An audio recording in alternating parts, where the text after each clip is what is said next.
It's Caner Tip Tuesday, and today we're looking at the skill set that you should absolutely add to your cane skills. Before we do that, a warm welcome to all.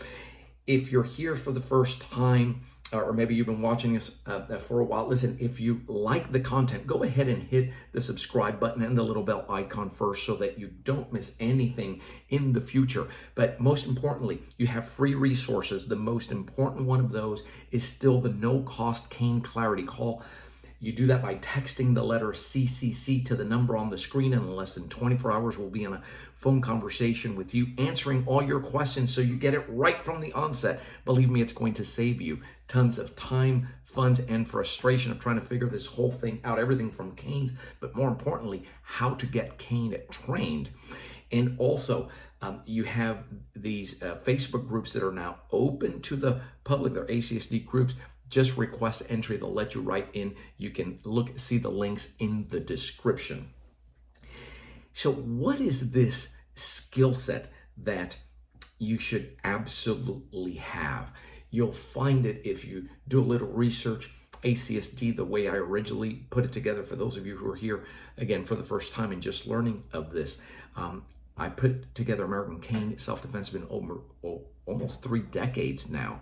And the way it was put together, it's always been a cane empty hand system, and not a separate empty hand system.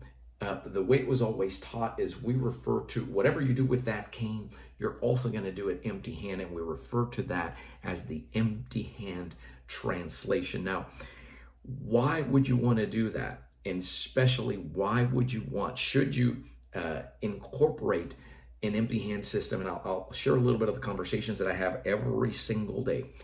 Every single day. The only day we don't serve is on Saturdays, but we go Sunday through Friday, and it sounds like this. Well, you know, I have an XYZ martial arts background.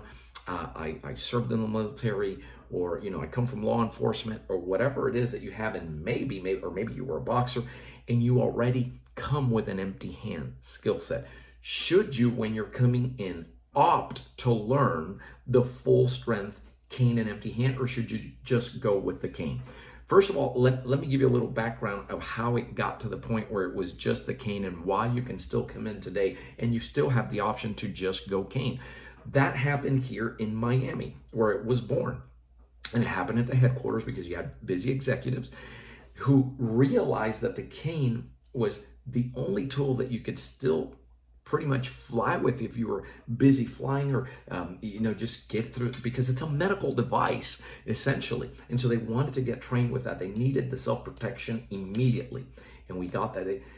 We said, hey, it's cane empty hand. Well, don't have the time or the inclination right now. So ACSD kind of became like a buffet that you can pick and choose what you want, and that was okay because it adapted to the times and it fulfilled a need. Fast forward, as time came by and everyone started, and ACSD started learning that it's virtually impossible for coaches, especially when you go beyond the leader level, beyond your foundational training, when you go to advanced and you review those videos of me teaching advanced, it's virtually impossible to find one where I don't refer to the empty hand, because that's how it was put together. And so now we've come full circle, and the hottest topic in ACSD right now is everybody wants to go back to the original full strength system, and I couldn't be happier about that. And the reason for that is because that's the way I put it together. And if you have a legitimate concern for self-protection, we don't want anyone to be who they are in self-protection, be 1,000% reliant on the tool. What if you don't have this? What if you forgot it? What if you dropped it? Those of you that say, well, I have it with me the whole time because I need it to ambulate, doesn't mean you're going to have it in hand when you need it, especially if you don't have the training. And can you lose it, and can you drop it? Absolutely. Maybe you weren't, like, somebody snagged it. And as much as we train for retention, if you have a legitimate interest in self-protection, the responsible thing to do is to have an empty hand system. Now, You're coming and you say, I don't need it because I'm already an XYZ, ranked in XYZ, I don't know, martial arts, self-defense system, whatever it is. Should I still learn out for the cane and empty hand option? And the answer, I'm going to save you that step, with me is always yes. Why? Because that's the way I put it together. And not just that. One thing is to have a cane system, the way that we move, the way that we flow, the way that we do things, and then have an empty hand system that has no connection to that whatsoever. That's one thing. Could you opt to do that? Absolutely, you could opt to do that. What's best is that if you do any movement with this, we show you the translation into the empty hand. And that level of translation, which I'm going to demonstrate for you next week. So next week, tune in, because I'm going to demonstrate how this works.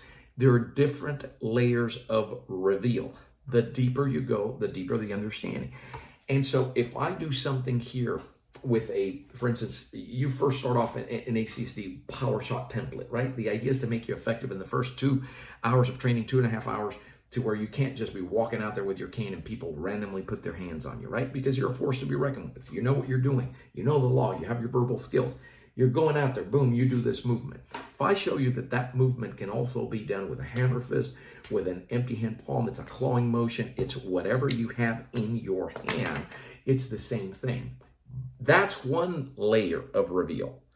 But as you go a little bit deeper, you realize that that same thing can also, the same exact movement can be used to apply a lock, a joint lock, if you got grabbed or if you need to release something real quick. There's an even greater level of understanding there when you look at the movement and you're going through how many things are going and how that ties in to rapid fire strikes. So it's not just about the power shots the way you thought. These are defenses against a knife attack, even against firearm attack. We show that, right? An example is number 5. When you come down, you say, well, that number 5, yeah, it's a downward strike. That's what you know. That's the only thing you know in a level 1, right? At the leader level. You come back here, you realize, oh, I can use that with anything else. I can do a hammer fist. It can be a clawing motion. Oh, but it's the same motion. And when I'm, disarming against a gun point blank, 2 hands to the chest, for instance, right? We've demonstrated that. And so you have those different layers, and it's very different when you choose from the onset to say, I'm going to go full strength. And the way you would do that is you do your cane week 1, class 1, everything is structure, organization, always knowing where you are in the timeline of your training. That's the hallmark of ACSD training for those of you that are unfamiliar. You do week 1, class 1, and then you do week 1, class 1 with the empty hand. You put those two together and you'll see how synergistic that is, right? It's just so natural way to move. You don't have to go outside the system. This whole nonsense, I'm saying it that way, even though there's a natural inclination to say, oh, I want to learn just the cane first and then I'll add the empty hand. That's not the proper way to do it. We never did it like that at the headquarters. If you only wanted that, we would very politely turn you down and say, hey, this isn't for you. Today you can still opt, but I'm telling you the best way to do it, and absolutely, you can go wrong. You will never add the empty hand and say it was a bad idea, because it takes your level of ACSD training to a completely, just to another level of understanding. And the individual who goes through a curriculum, whether they go advanced, even all the way to masters, versus somebody who from the onset is learning both the cane and the empty hand, the natural extension of that, there is no comparison in the level of understanding, versatility, plus you're going to enjoy your practice. There's going to be a new meaning to the way that you're doing things. And so absolutely, that is today, when you enroll, you have the option of choosing both. It gets bundled for you. You save hundreds of dollars and you do it right from the onset. If you have questions on that, go ahead and we invite you to text the letter CCC to the number on the screen. That is the best way to do it. You can also call us directly, 800-289-8188. We're here to serve. And I'll also have information for you soon, because February we have Winter Cane Immersion for SOBREVIVENCIA. And I'll be doing empty hand. See, you can't come to an immersion anymore and it just be 100% just cane. No, it's going to be cane and naturally you're going to see the empty hand, and that's what it's all about.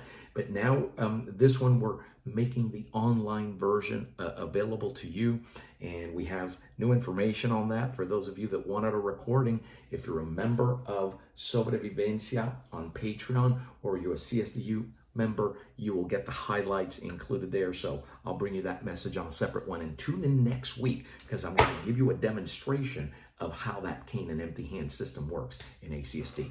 I'm Joe Robaina for American Cane Self-Defense. Keep watching. Stay safe.